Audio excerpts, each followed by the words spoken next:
Okay, good morning, good afternoon, and good evening to everyone who has joined us for this Trinity College London Transformative Teachers webinar. My name is Simon and I'll be hosting today. Could I just ask you to say yes if you can hear me in the chat box to make sure everyone is able to hear me? Perfect, I see lots of yeses. And as always, it's a pleasure to see such a variety of colleagues joining from all around the world. We've got people here I've seen from India, Myanmar, we've got Oman, Saudi Arabia, Kazakhstan, Malta, Cyprus, Slovakia, Algeria, Argentina and Ecuador, Italy, the UK. It's really nice to see people, and also from a lot of teaching contexts. You were telling us earlier in the chat box that we have people who are primary school teachers, people that work in higher educational institutes, some teacher trainers, people working with refugees. So a really nice collection and group of colleagues to be working with today.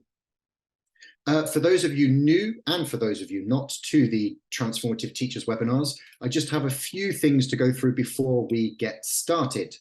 So as usual, this webinar will be about 1 hour long. We're starting at 4 o'clock UK time, so we'll wrap up within an hour. That's time for our guest Ron to speak and also to ask and answer some questions.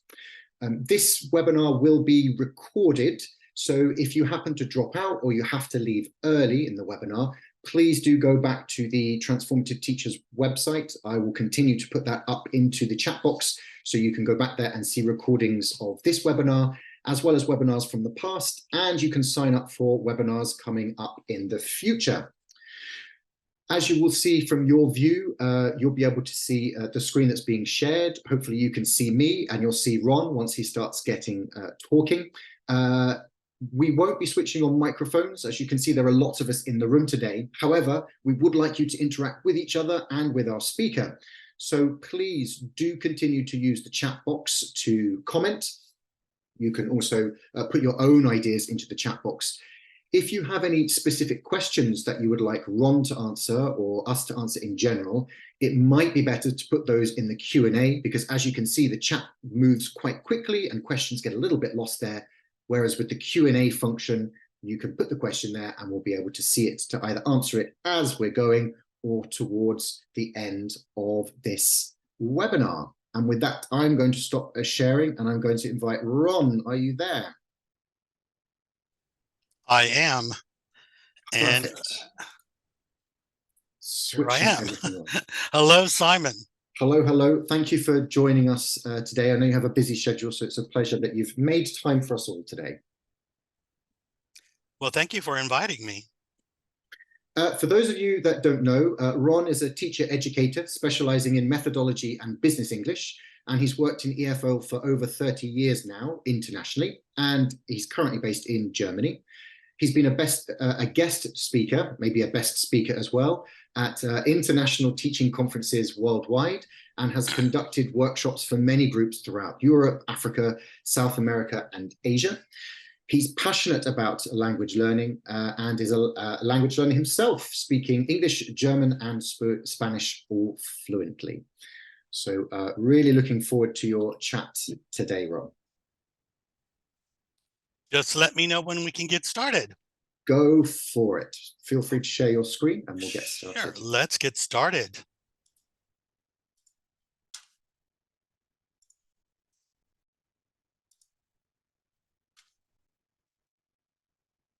Well, I want to welcome everybody to this webinar about PBL, sponsored by Trinity College in London, and part of their series of Transformative Teachers. Again, thank you very much, Trinity, for inviting me. And well, you know, I think we better just get started because there's a lot to talk about when it comes to PBL. So I think the first question that everyone has is, what is PBL? Now, I would like to say that I'm going to talk about PBL in an EFL language learning and teaching context. Now, for those of you who are teaching English as a second language, many of the things will apply, but I am approaching this through an EFL context. Now, project-based learning is not anything new. But you know, when I hear people say they're doing PBL, I always ask the question, what PBL? So we're going to look at many different kinds of PBL, but let's look at the definition that's been set out by PBL Works, that is the Buck Institute of Education. And they define PBL as project-based learning is a teaching method in which students gain knowledge and skills by working for an extended period of time. And there I would like to say that if you want to do PBL, if you think you're doing PBL, let me just say that PBL is not a one-time lesson. It's not something that you just say, I'm going to do PBL today, and let's do a 90-minute class, and it's over with, because it's not. And if you're doing PBL, you're usually investigating and responding to authentic, engaging, and complex questions, problems, or challenges that you put to the students or the students give to you. And I think another important thing to say about PBL, which of course I just sort of added there, is that grammar is not the center of PBL teaching and learning. PBL is learner-centered and should be guided by trained or experienced language instructors.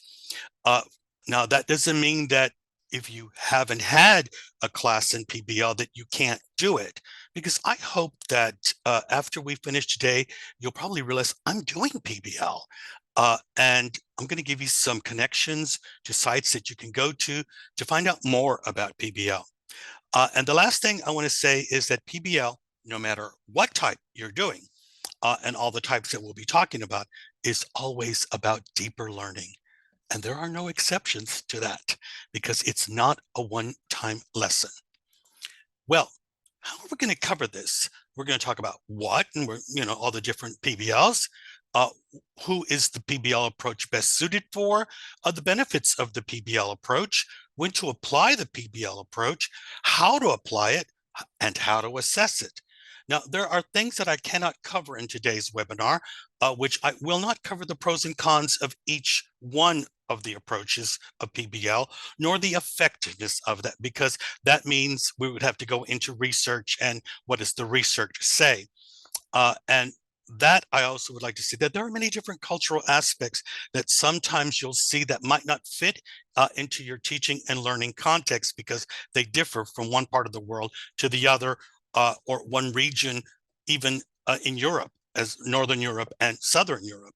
So this is how we're going to cover that. And what are the PBLs that we're going to cover today?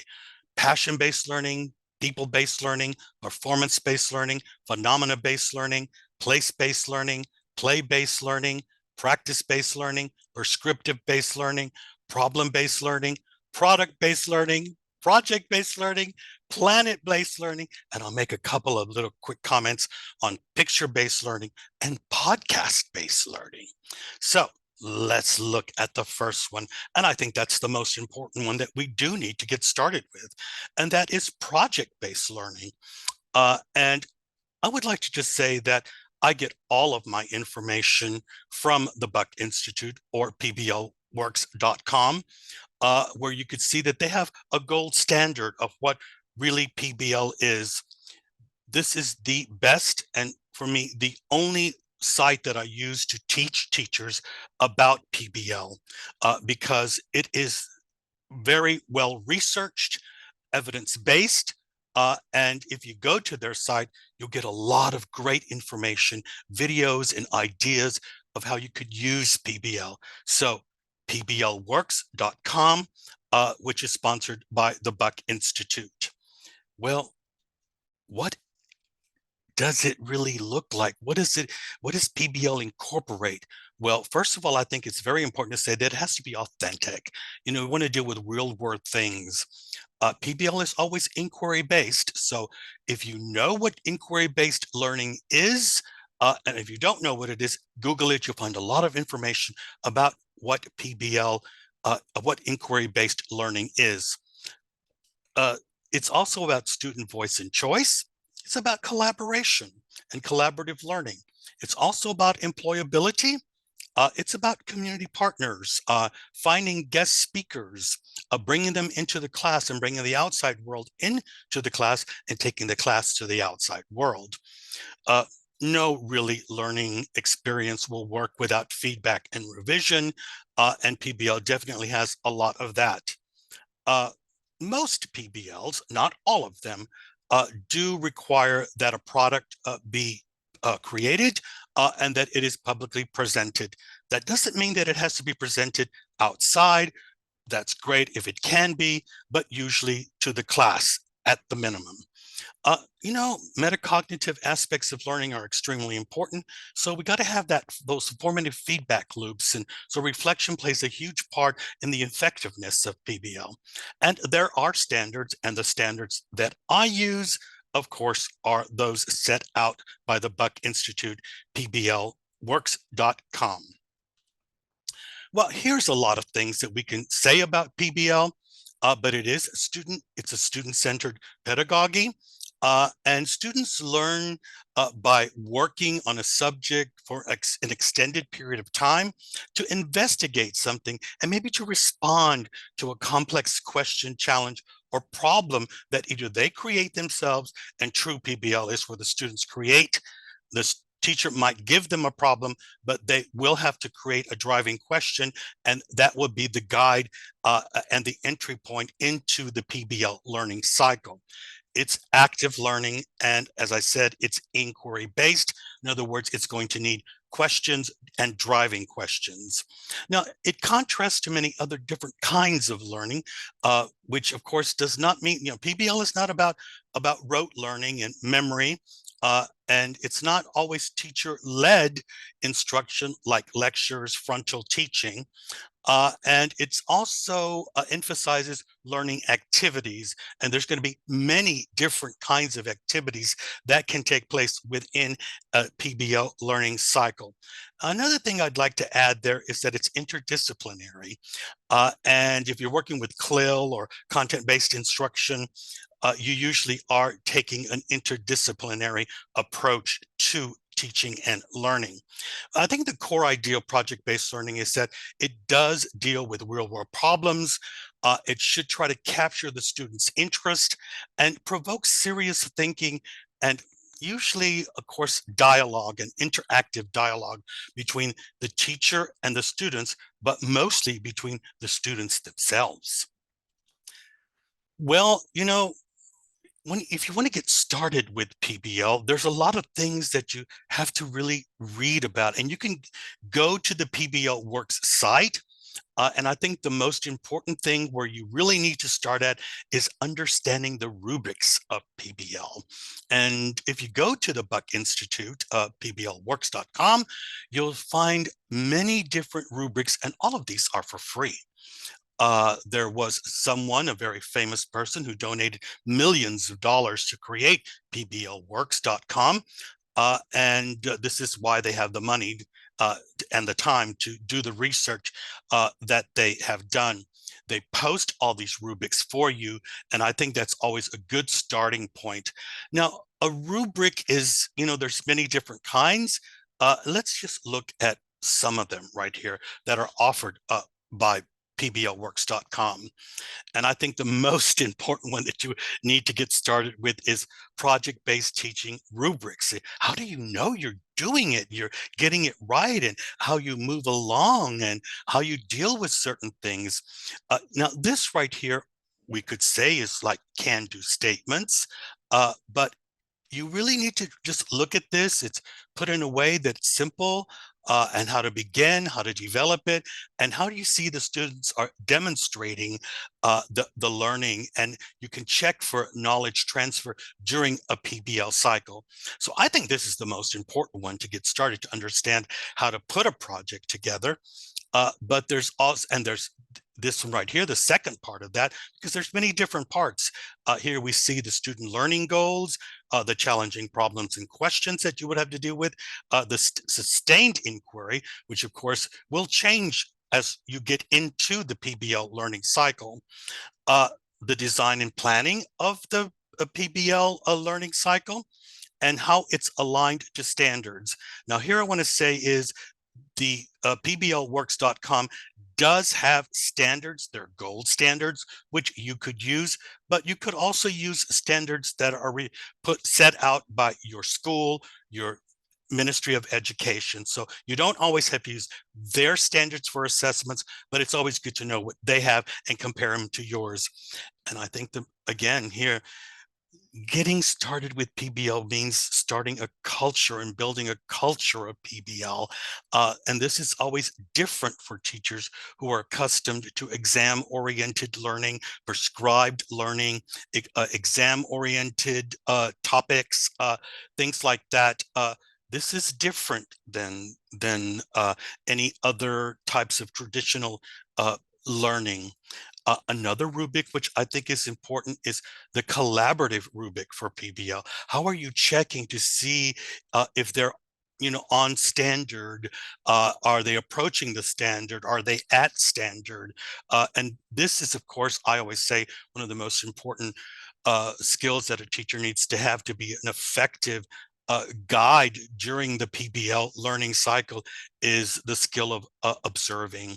So, of course, everything you see here is based upon what are you observing in the students' and behavior. So this is very behavioral in nature right here. So again, those are, I think, the most important rubrics, but there's many others. So please go to pblworks.com to download all of these PDFs that you can find there for free. Let's move on, I think, to another type of PBL, which is probably how most PBL learning cycles really start. Now, they might not call it PBL, they call it passion-based learning.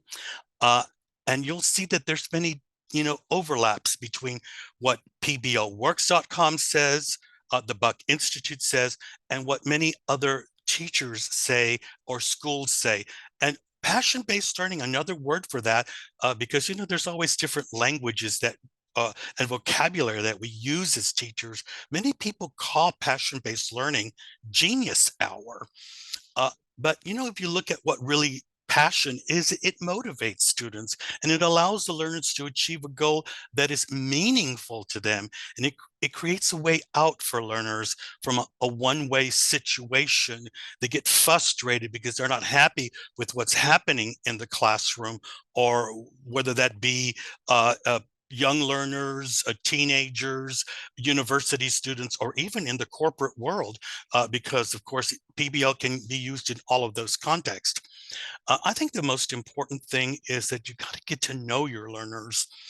Before you really start any kind of PBL learning cycle, you really need to find out what motivates them, what passion do they have, and what would they like to do, and ask them, and sometimes sit with them and conference with them to see what really they would like to do when it comes to passion-based learning, because passion-based learning is PBL.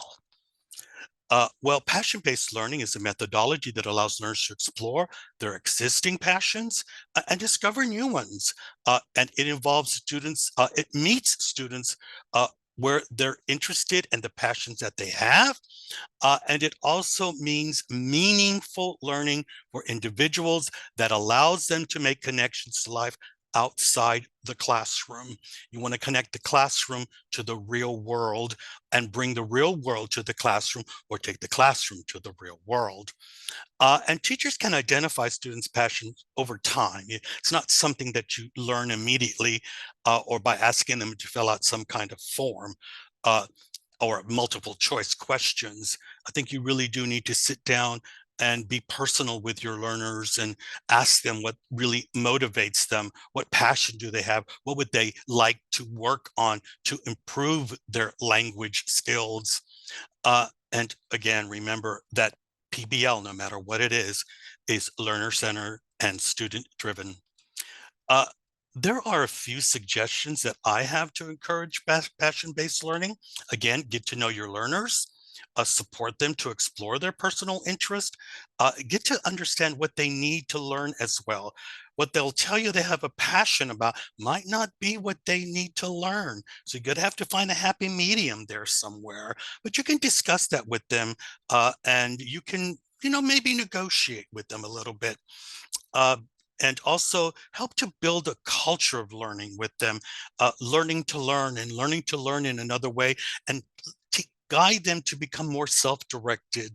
And I think the best way to do that is to brainstorm with them and let them tell you by asking them simple questions of what will I learn? What will I solve? What will I create? When they give you an idea, they do have to answer these simple questions right there to create a dialogue with you to see if they're understanding what really PBL is, whether it's passion-based learning or any other kind of PBL.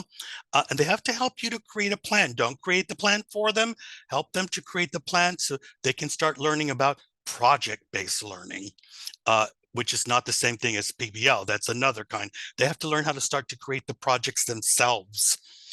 And of course, with all PBL, it does have a time frame. So you have to set a time frame with them, which is realistic. And you need to discuss with them how they're going to be assessed. You do not tell them that afterwards. Discuss how they would like to be assessed, but you do have to sometimes work within the perimeters that are prescribed to you by your school, school district, or Ministry of Education. And another thing is you have to keep them accountable. I think that is the most important thing. Once they get started with it, they have to finish that. They have to stay accountable to what they're doing, and you have to stay on them to make sure that they're finishing the project that they chose for themselves.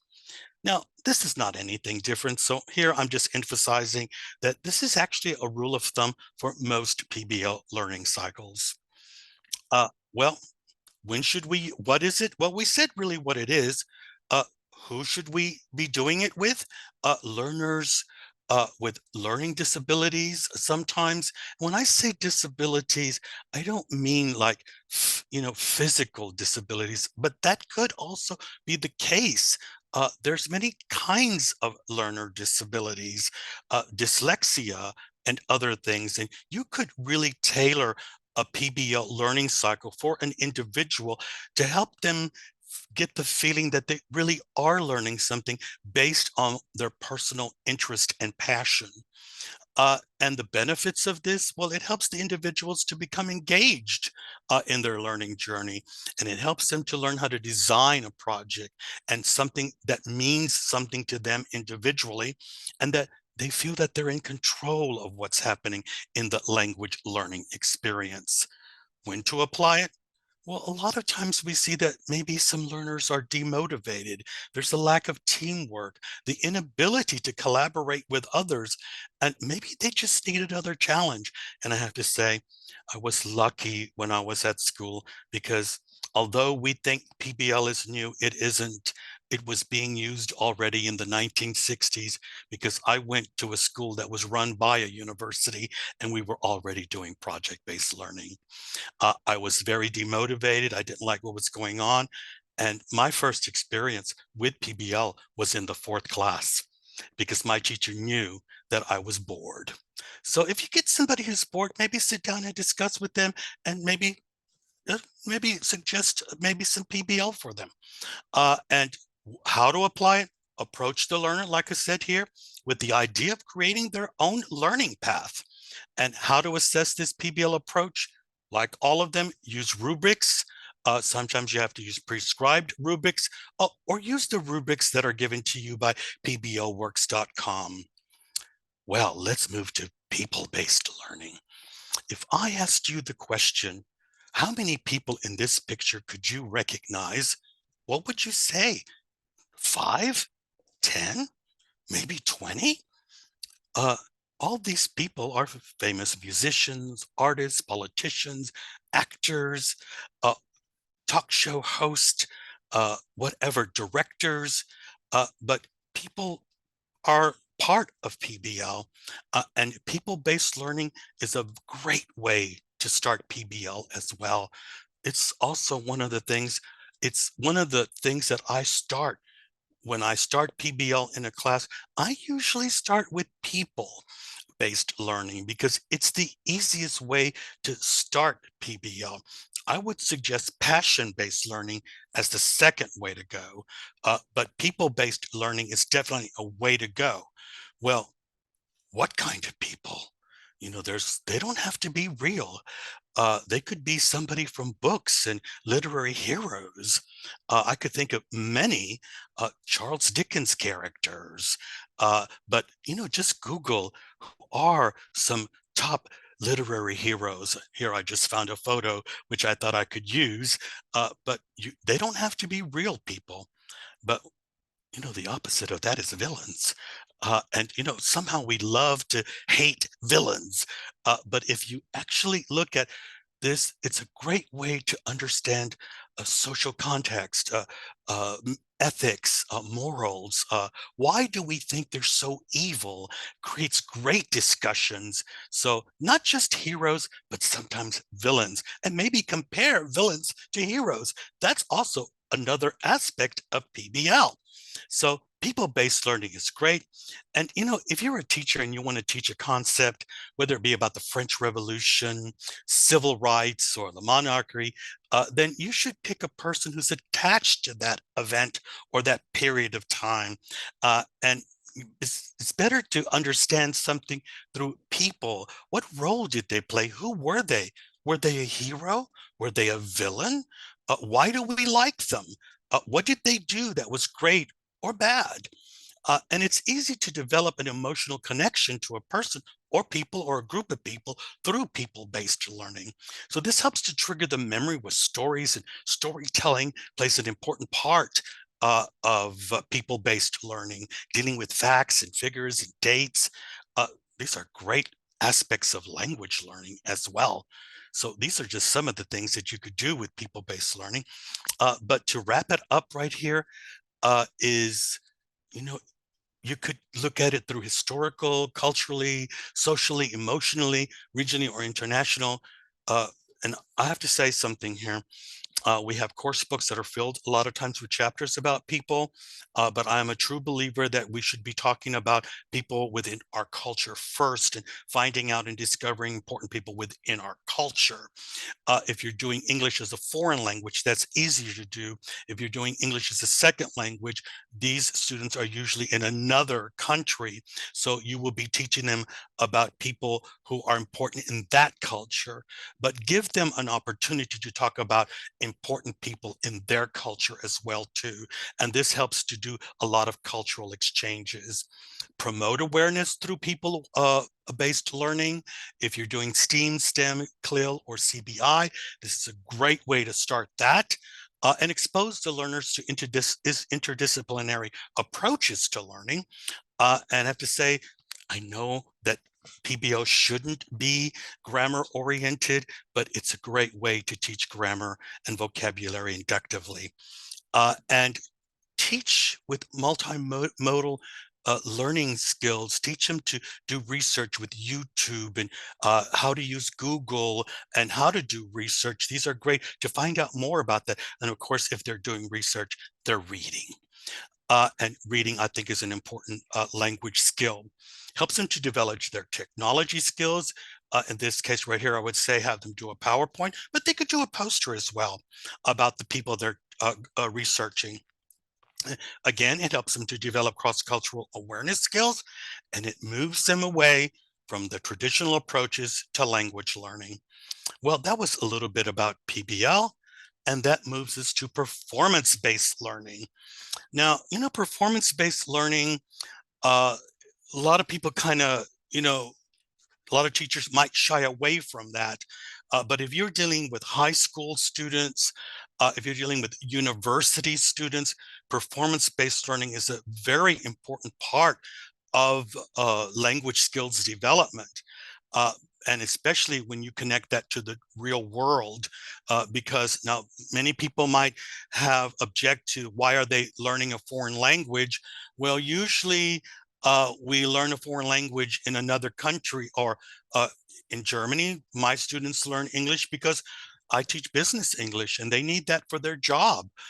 So, you want to attach real world skills, development, and application of the skills they're learning in a real world environment. And that real world environment could be an assessment center. Performance-based learning is a teaching and learning technique that focuses on students' ability to accomplish, perform specific abilities as a result of learning and training. There's a difference between teaching and training. When they don't know the skill that they need to have, then we're going to have to teach them and train them. And students need to demonstrate that their knowledge transfers is actually happening within performance-based learning. And students are observed by trained professionals who can assess whether the desired skills are at the level that's required of them for a certain position in the real world of work. I happen to lead assessment centers and have been working with assessment centers for the past 25 years. And so I have to say, performance-based learning is an integral part of how I teach business English. And it's very important when you're doing that, that your project-based assessments. So look at the assessments that you have to deal with. If you don't have an assessment rubric about the skills that you're teaching, then you can always find them on the internet. You can Google it. Usually when you're working with performance-based learning, they have to learn how to deal with simulations and role-playing. They have to usually develop a portfolio as they develop, and they they're given task. And I would like to just say right here, please Google the term in-tray task at assessment centers, and you can get an idea of the things that you could be doing with your students when it comes to performance-based learning. Usually we're preparing students for internships when they're in high school. In Germany, students usually do 1 or 2 internships during their A levels, and that prepares them for the real world and to go on to university. And again here, authentic assessments, they shouldn't be something you make up. If you don't know what assessments to use the ones from pblwork.com, but you can find many different assessments and rubrics on Google. Let me move now to remember, connect performance-based learning to assessment centers and find out what an assessment center is, because this is exactly what they need and helps them to prepare for the real world and the challenges that will be thrown at them when they do go to an assessment center. And that the skills developed through performance-based learning do align with the competencies assessed in assessment center. And another thing that you might want to Google here is, what are work competencies? I usually do this with my students and they tell me what job they want, and I have them Google what competencies are needed for that job. And then we develop some kind of performance-based learning program for them individually. Been lucky that sometimes when I'm teaching a class, all my students are engineers. So of course, that's much easier. But when you're working with a class where everyone has different interests, you can create a little personal project for them, ask them to find out what competencies are needed for that job they would like to have, and then help them to build a project, performance-based project that they can work on to develop some of the skills that they will have to have when they go to an assessment center or a job interview. In summary, performance-based learning and assessment centers converge in their commitment to practical skills, critical thinking, and performance-based evaluation. So let's go to the next one, and that's phenomena-based learning. I think this is one of my favorite ones. I am a trained teacher. I did study education, but I also studied history. And I have to say, I'm a history buff. And so I've always liked phenomena-based learning. I didn't even know that I was doing it. But when I was teaching history, just for fun, I really was using phenomena-based learning. Well, what is that? And that usually connects content and subject areas within the limits of a particular focus. What I mean there is, yes, we're doing language learning, but language learning doesn't always have to be about like grammar and vocabulary, syntax, semantics, pragmatics, and all those linguistic things. Why not talk about a geographical feature or a historical period or an event, a social movement, social constructs? cultural aspects or concepts, social inequalities, scientific advances, urbanization, migration, consumerism, climate change, status symbols, healthy eating habits. All of these things fall within that range of phenomena-based learning. It's a thing, it's a process. It's not about a person, it's not about a company, but it's about a thing. It could be like bullying at work, civil courage, technology in our everyday life. And what about artificial intelligence? That seems to be the big thing that my students want to learn about. Well, I just finished a phenomena-based learning cycle about artificial intelligence, and it was fantastic. So in phenomena-based learning, students work in groups across disciplines and diverse subject knowledge, skill sets, and social context. And it is multidisciplinary, always inquiry-based, student-led, and it's project-based. We can use rubrics from pblworks.com to actually assess it. Let me give you an example of what we could talk about. And I usually do this with my teenagers who are doing their A-levels. I show them this right here because they have to learn what phenomena-based learning is and see it as a project. And we talk about civil rights, and they can create their own timeline. They can choose that for themselves, but they need modeling. So this is why I show them this one. They don't have to use mine, but of course, I pick the topic, but I don't always have to pick the topic, but it just is one of the topics that I do have to cover with my teenagers, or my high school students doing their A-levels. And so we picked civil rights. This is a phenomena, okay?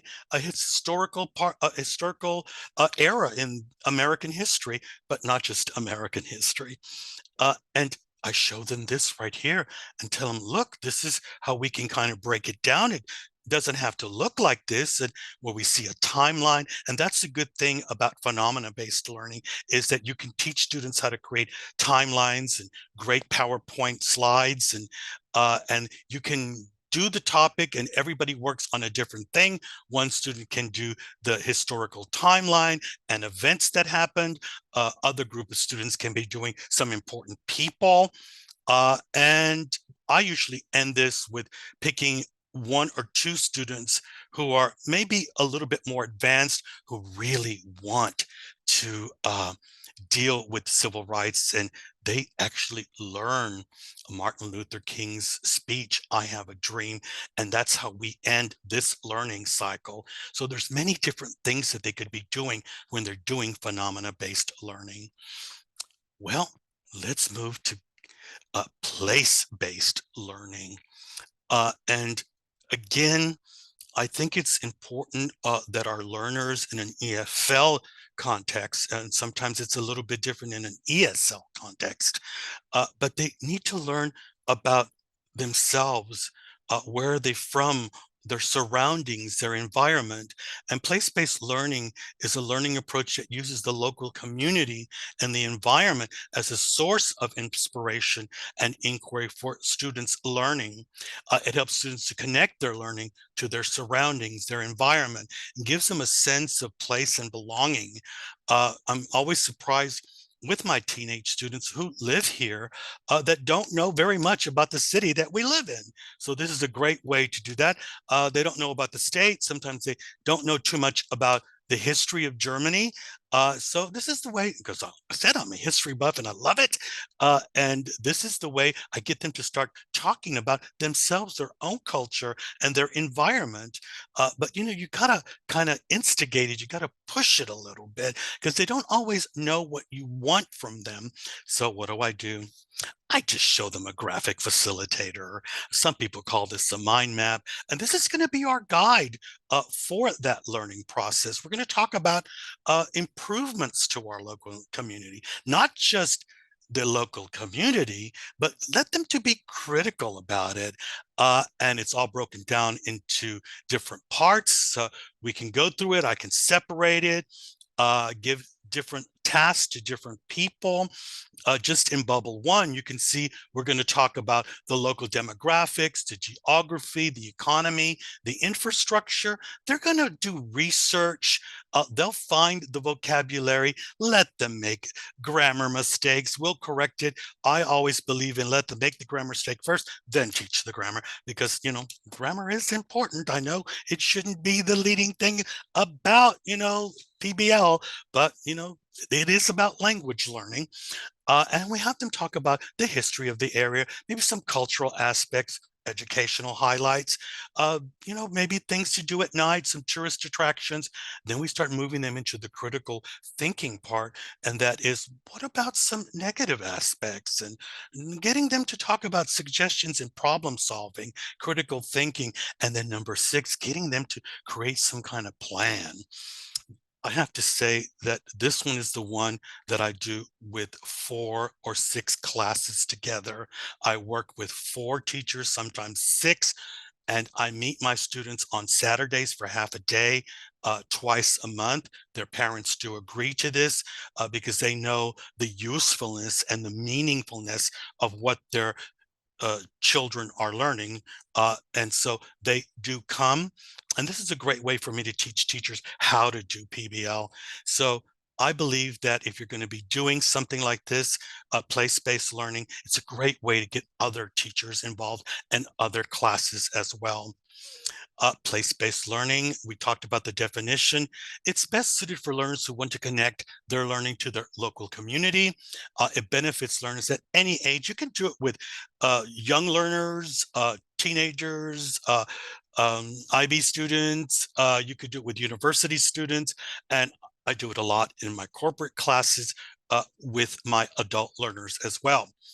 And ask your learners what they want to talk about in their community. Again, I showed you a graphic facilitator that I use, but they could create their own, which is a little bit of brainstorming session. And remember, when you're assessing PBL, use performance-based assessment. You can use a portfolio assessment, or you could use rubric assessment. There's many different ways to assess place-based learning. Let's get into play-based learning. And I'm going to say right here, for those of you who are teaching young learners, I am only going to take a play-based learning approach for young children, young learners. Play-based learning can also be for adults. Well, children like to play, and they sometimes don't know the difference between play and work. And as they're growing and developing, they learn a lot of the things through collaborative play as well. Play-based learning is approach to teaching. We're learning where children actively participate in play, and they're usually guided by someone who is an expert in play-based learning.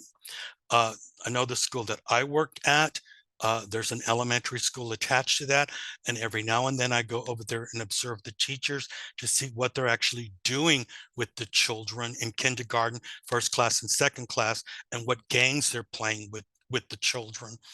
It's very child-centered or learner-centered. And it focuses on their interests and abilities, but it also unifies play with educational pedagogy. And it's a dynamic way to foster cognitive, social, emotional, psychological, and physical development within children.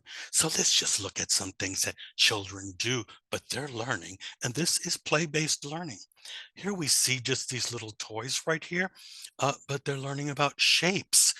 They're learning about maybe water and boats, and they're learning this one right here. You'll see that's how I learned to tie shoes, my psychomotor skills as well when I was in kindergarten. And I chose this picture purposely because I wanted to say that those things that you're looking at are the actual toys that I played with when I was in kindergarten. And it was play-based learning. Play-based learning is also about learning how to jump rope and psychomotor things, learning how to play in groups, and learning how to do a chants when you're jumping rope, and language learning as well too. Uh, Learning about numbers and mathematics and board games. This is play-based learning.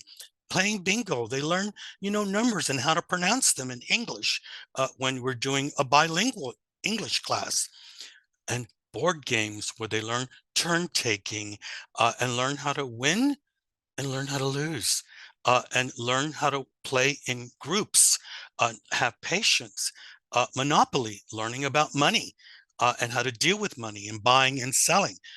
This is a great way to do play-based learning. And another thing, Kahoot. Kids like to play with this, and my teenagers love it. It's a great way for me to quiz them, but they're the ones who create the quizzes. I just help them and we walk through it. But go to Kahoot, and this is another way of play-based learning for somebody that's a little bit older. My adults love it as well too.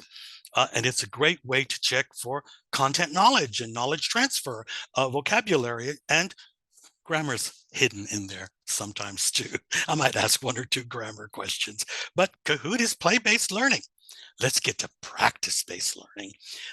And some people, uh, there's just all kinds of different understandings of what practice-based learning is.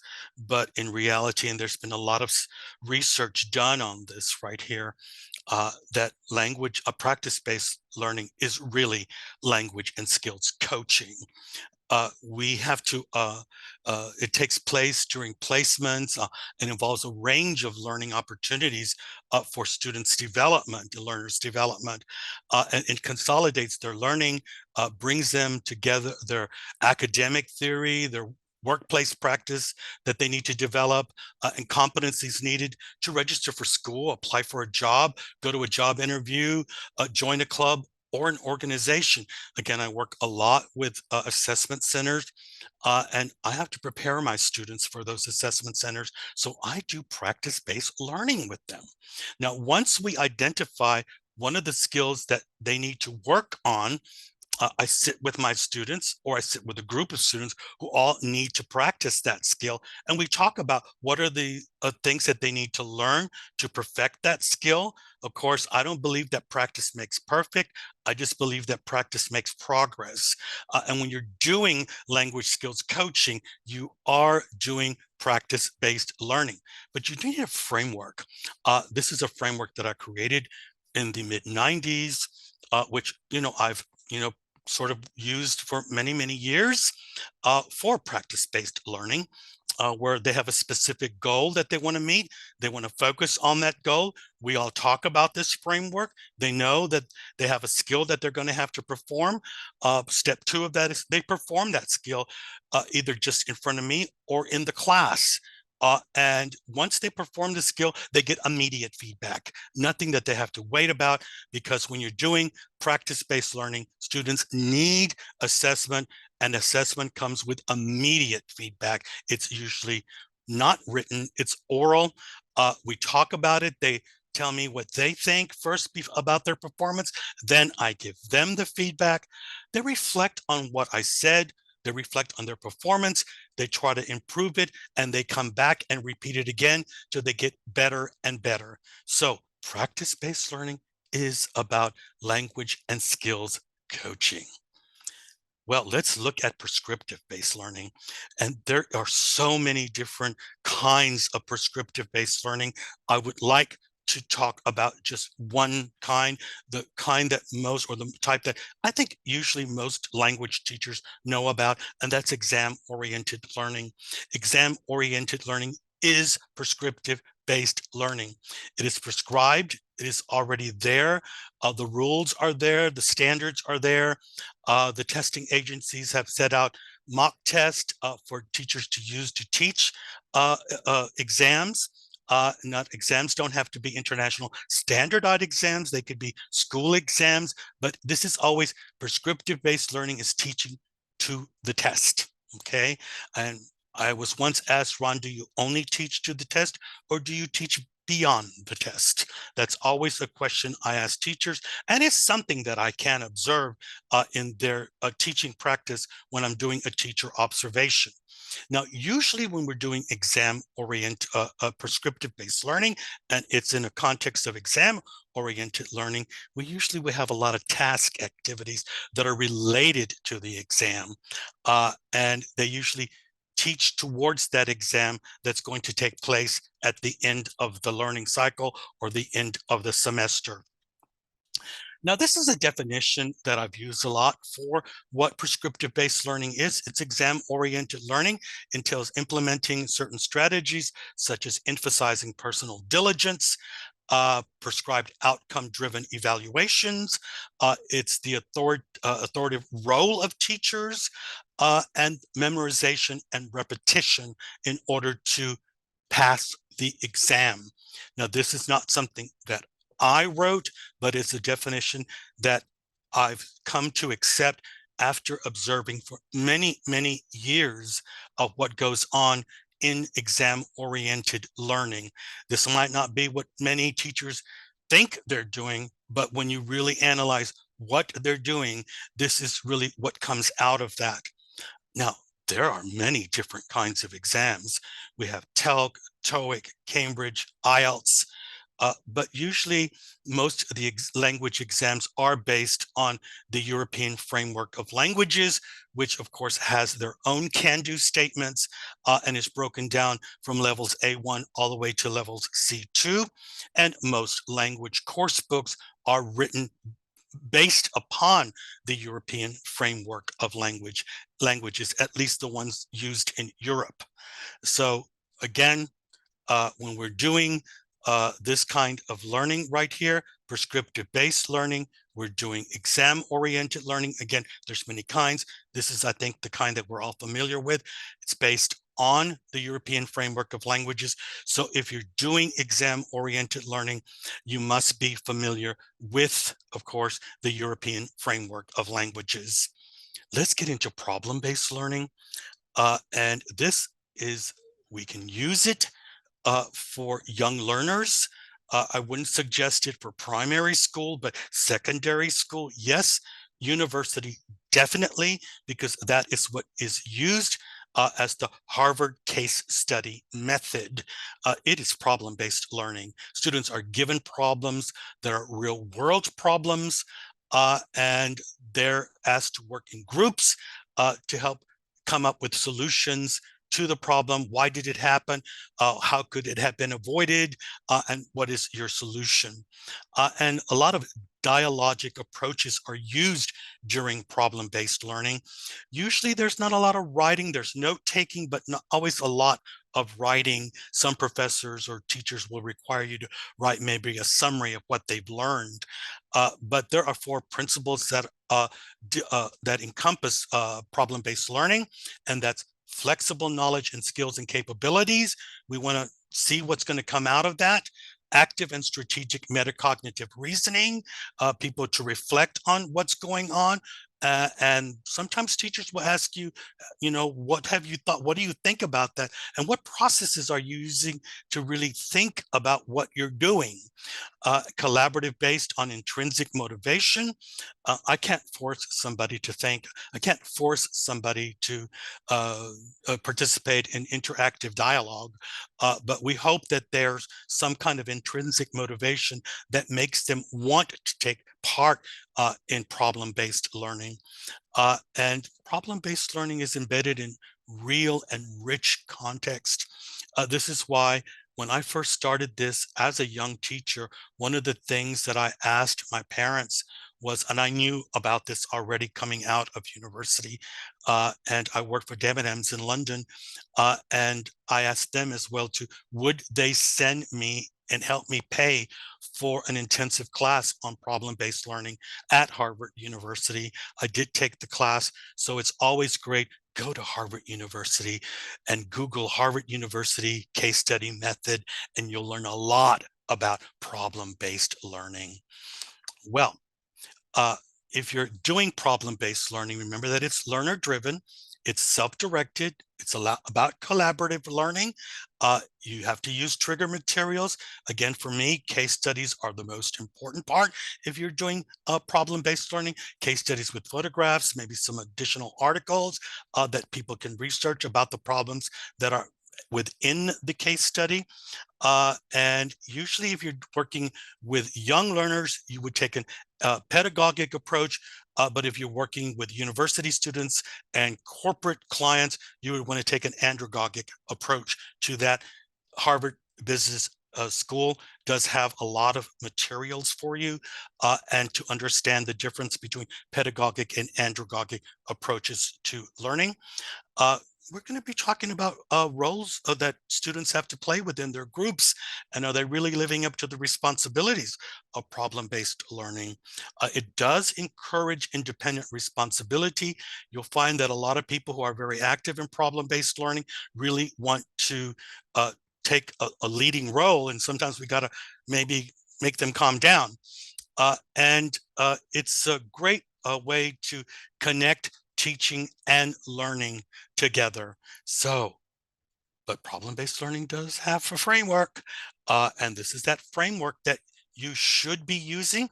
This one was put out by Instructional Design Australia. I like it very much. This is an updated version to the one that they had created before, and this is the one that I suggest any teacher use when they're doing problem-based learning, because there's sort of a cycle that you go through when you're doing that. Let's move to the next one, and that's product-based learning. And just very quickly, many teachers who are teaching exam-oriented learning or doing some other thing, giving students activities and whatever, they usually might call product-based learning task-based learning. And while task-based learning has to do with creating, sometimes not all task-based learning is about creating a product, but definitely if you're doing product-based learning, you're doing task-based learning at the same time. But what are some of those tasks that students have to do, or products that they have to create, that need to be assessed or created and developed first during a language learning experience, and of course assessed during the presentation? Well, here is a list of them in alphabetical order. Now, I always like to do brochures or flyers with my young learners, teach them how to work with graphs or charts, flow charts. When they're doing their project, they're going to already be doing product-based learning, because they're going to be creating flow charts and timeframes for their project. I have them create an internet page as part of their project. Might do a Kahoot quiz with them that they create, because that's a product they did, not me. I'll have my students create a LinkedIn profile. I'll have them do some mind mapping. That's a product itself. And podcast, maybe I'll have them do a podcast. And by the way, podcast-based learning is is another kind of PBL, and has come into sort of a life of its own, and is replacing course books. I know teachers who only teach with podcast. So that's another kind of PBL. Some other things that they could be creating as products are PowerPoint presentations, a social media site, a simple timeline, or maybe a workshop plan. So these are just some of the things that we call them tasks, but when you give them a task, this is the product they have to create, and this is the product that will be assessed. Let's get to the last one, and that is planet-based learning.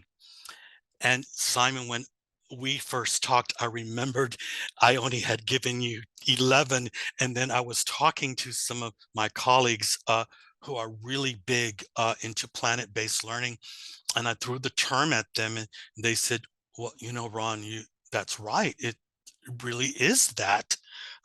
And I've done it a lot of times, and when you go to course books, you'll always find a chapter in language course books about something about the environment, and usually something sustainable development goals, which are called CDGs, put out by the United Nations. And I thought, wow, this really is a separate kind of PBL. So planet-based learning is different than other kinds of projects. And well, it's a great way to integrate PBL, especially I think for young learners. It's taken on a life of its own, and is an integral part of language learning classes around the world. And as I said, you can find usually a chapter in some course book about, some kind of environmental, eco-friendly maybe topic. And like all PBL cycles, it is student centered, and teachers play a crucial role in fostering environmental awareness in their language learning classes and helping, of course, to understand their students as well. And I think by nurturing environmentally conscious individuals, especially young learners, teachers play a vital role in protecting our planet and the future generations that come.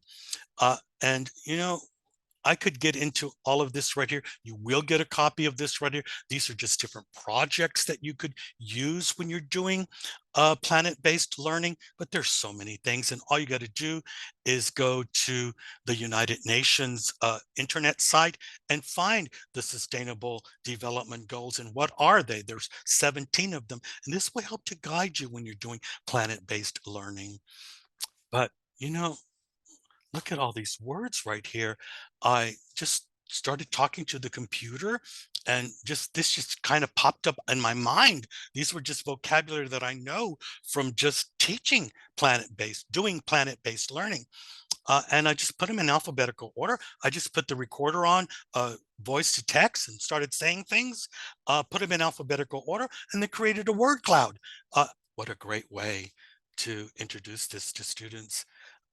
In fact, when I was preparing for this webinar, I remember that when I was doing this, I was like, I'm going to use this list, and next time I work with my teenagers and help them to, work this out themselves. So this could be a great list that you could use to introduce planet-based learning and let them choose a project for themselves based on some of these things. And if you look at the Sustainable Development Goals set out by the United Nations, that has been integrated into this list as well. Create a little wordship. I want to thank you very much for coming today and for your attention. And I hope this was just a little short trip and journey into understanding the different PBLs, and that maybe it's enough to interest you and spark an interest to want to start to do PBL in your language learning classroom. Thank you. And Simon, I'm going to turn that over to you, and I'm going to stop sharing screens. Well, thank you very much there. I mean, as a few people were saying in the chat box, then Paolo was one of them. That's a lot of P's to remember and go over. So I just want to remind everyone here that this session has been recorded and it will be made available very soon on the Transformative Teachers webinar website. And I'll put the link in there as well. Anyone that's here as well and that's registered, you'll also get an email with a reminder of that and a link once it has been put up on the Trinity website. But Ron, gosh, there's so many things to talk about. There are lots of questions here. We've only got a little bit of time, but I just wanted to say personally to start with, and I think this rounds up quite a few things that people were saying, that the PBLs that you have introduced to us, they really cover a lot of things. And I'm really struck by the idea that they're very learner-centered, so that these ideas can come from them, even though you as the teacher can decide, okay, this is what's going to help the learners. It's all about them making choices about what they want to learn, how they want to learn, sometimes in what order. Like all of these negotiated ideas, I think is really good. And you've really shown that that can be really from very young learners when they're deciding what games to play, all the way through to sort of business English, where they're deciding on a case study that will be most relevant to what they're doing in the real world, if you like. So, I mean, well, Simon, I would never give up my young learners. I learn more from them sometimes, and it's such a challenge, but I love it. It's like it keeps me young, definitely. Puts a lot of gray hair on my head, but it keeps me young at the same time, because it's just a really great way to see that I'm making a difference in their lives, and their parents see that, because when they come to school and see their children's work or their teenagers' work, it makes them proud. The students feel involved, and they've learned something, not just English. Yes, we're doing it in English, but it's beyond that. It's not just teaching for the exam, because I have to do that too. And I do have to assess them, but they don't even think about that. That's not what motivates them. It's the project itself, the PBL. And I think that's you sort of answered. There are a few questions in the Q&A about assessment, and I think you did answer them as we're going along. That assessment doesn't have to be in a test, but of course sometimes it is, and the end goal is that, but PBL can be part of that. But also you had all of these really nice ideas about ongoing assessment. It can be a simple oral assessment when you're listening to what they're doing in groups. All of this beautiful emergent language that comes from that as well, playing games or doing things, you can help them get better at doing those things, maybe at the point of need. They don't know how to say something, so you can help them with that. Or maybe afterwards if you're doing delayed feedback. So I love that idea of doing the oral, but at the same time, you gave us some very nice ideas of sort of things, an end product. So whether it be a brochure or a poster or a presentation or something. So the evidence of the learning, not only the language use, but the learning of the topic itself, whatever that is, it's all encompassed into one. And I guess part of the assessment is engaging with their thoughts on the content as well as the language. That's what formative assessment is all about. And, yes, we have diagnostic assessment, but I think really what makes PBL, you got to have these formative assessment loops happening every now and then. You got to get feedback from them. Where are they at? And it's not a test. I don't usually give tests. It's dialogic, but we just sit down and I can already sense, are they getting the language? Are they getting the concepts? Are they getting the content? I'll ask questions and let them ask me questions, but just the dialogue we create amongst each other is formative enough for me to say, let's move on. Or maybe we might have to repeat some things because we don't want to move too fast and they're not getting what's happening. They're not getting the language right. They might not be getting the grammar right. And sometimes we have to teach grammar. Absolutely. But it's giving them that at the point of need, or to make sure they're more clear for their audience, not just for you, but for the rest of the class, if it's a presentation or a discussion and so on. So I really love that idea, as well as the idea of sort of, a lot of course books introduce ideas. You started with that people-based learning, which I loved, and very often it's, famous an American or British person or something, which can be of interest to some people. And that might be a way of introducing the concept of talking about famous people. But I really like the idea of making it very context specific as well. And, getting people to talk about who they're interested in and what they're interested in. It's going to get them to use a lot more language, I suppose. Well, when King Charles was being, during the coronation, we knew this was going to happen. And I had two young ladies, my high school students, who came up to me and said, we want to know more about that. So we put together a phenomena-based learning cycle about the monarchy. And, we talked about it, brainstormed all the different things, created these posters, and everybody talked about the different kings and the history of it, Queen Elizabeth and her life, and King Charles. And we talked about other kings and queens, not just British, but European and worldwide. So they got to understand what the monarchy is and compare it to other things. And it took us about 6 weeks. And on the day of the coronation, we watched it on television. And it was a great way to, kind of cap that off. Absolutely. And as some people are saying in the chat room, that bringing in the real world is really an important aspect, to know that what we're doing in the classroom is actually related to the real world. Even if it's an exam class, of course, they need to pass the exam, but in order to do what, I guess, is the next question. As you said, going beyond the exam and saying, well, once you've got this piece of paper, what next with your English? You've passed this test and you're going to go to university in a different country. So what next with your English? I love that idea as well, and connecting. It's not just one PBL. There's like a huge Venn diagram of all of these things coming together. When I observe teachers, it's amazing that they don't realize that they're actually doing some of these PBLs. But each one has a sort of a different path to take, and they don't always follow the PBLworks.com way. There's project-based learning and there's project-based learning, and there's just so many different kinds of PBL, but definitely teachers are doing it, but they all fall in that huge palette of PBL. I guess a couple of questions that come in as well. I mean, sure. And you've just hit the nail on the head with one of them. I mean, you talked about doing this over a period of 6 weeks, and obviously we've got a wide variety of teachers here, so some of whom might see their students once or twice a week for a bit. PBL, from how you've described, from what I understand, it could be something that's a huge thing that goes on for over many classes over an extended period of time. One whole semester. But it could be one class as well. You could do a small cycle of this within a class or within a week, let's say, including homework and bits. That's all possible? Well, there's many different ways to approach it. Now, I work at a high school. I'm a volunteer teacher at a local high school here in my neighborhood, which I've done that for many years now because I just love it. I am a secondary school teacher, and that's what I went to university for. And I never wanted to stop doing that. I just got into so many other things. But when I heard that they needed a teacher, I just applied for the job. And I was thinking it was volunteer, didn't know that it was a real job. Mhm. And I did get it, but it turned it into a volunteer job now. And like I said, we meet on Saturdays. I want to do it outside the classroom, but it's additional learning. The teachers want to learn about it, learn how to do it. We get groups of teachers to learn about PBL. And so this is going to be the students' project for the whole semester. This is what they're going to present to the school.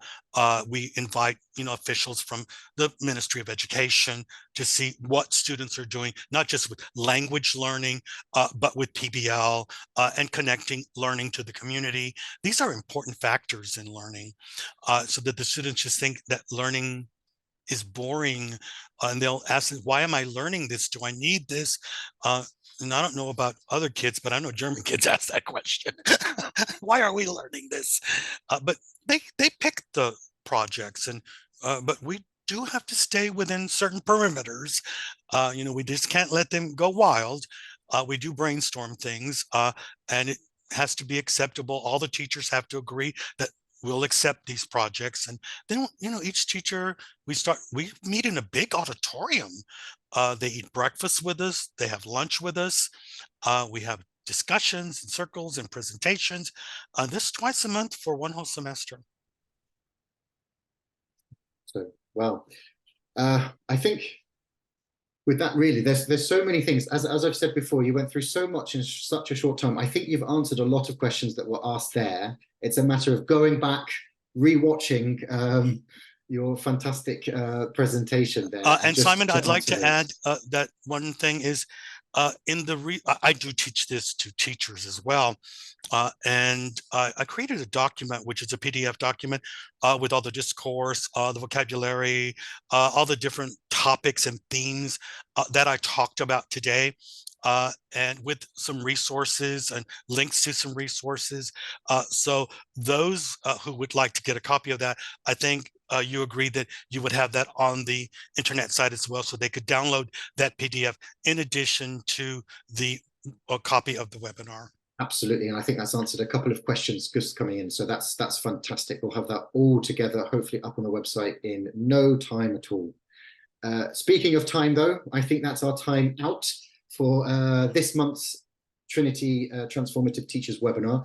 Thank you very much for everyone that's attended today, for your good questions and for staying with us. Again, it has been recorded and will be up on the website very, very soon, along with the PDF that Ron was just talking about. Ron, thank you very much. It's been fascinating. I know I have to look back at this again and pick out those PBLs one more time and take them back to my school and to my own class as well. So thank you very much for sharing. Thank you.